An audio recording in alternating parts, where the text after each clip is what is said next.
The church in America is going to suffer so terribly. And we laugh now, but they will come after us. They will come after our children.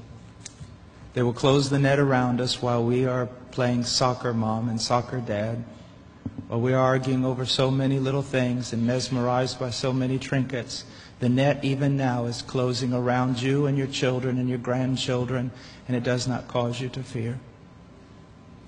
You will be isolated from society, as has already happened. Anyone who tries to run for office who actually believes the Bible will be considered a lunatic until finally we are silenced. We will be called things that we're not and persecuted not for being followers of Christ, but for being radical fundamentalists who do not know the true way of Christ, which of course is love and tolerance. You'll go down as the greatest bigots and haters of mankind in history. They've already come after your children, and for most of you, they got them. They got them through the public schools and indoctrination, and the university and indoctrination, and then you wonder why your children come out not serving the Lord. It's because you fed them right into the devil's mouth. So little by little the net is closing around, and then it's not little by little. Look how fast things are going downhill just in a matter of weeks. Matter of weeks. But at the same time, know this.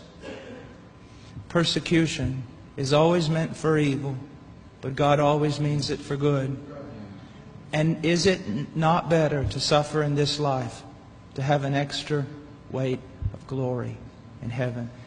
You must settle this in your mind. This is the one thing I want to say over and over. Do not believe. Down through history, you have a wrong idea of martyrdom and persecution.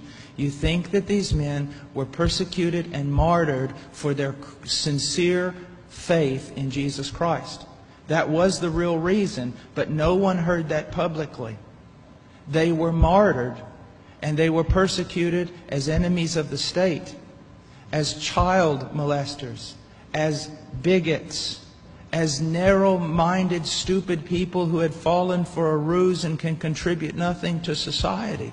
Your suffering will not be noble. So your mind must be filled with the Word of God when all people persecute you and turn on you. And if the Spirit of God in common grace pulls back and you see even your children and your grandchildren tossing in the lot that you should die. This is no game. You want revival and awakening, but know this. For the most part, great awakenings have come only preceding great national catastrophes or the persecution of the church. I believe God is bringing a great awakening, but I believe that He is raising up young men who are strong in trust in the providence of God to be able to wade through the hell that's going to break loose on us. And it will be on us before we even recognize it. Unless in God's providence, He is not done. He is not done. Now note, this is not silly talk.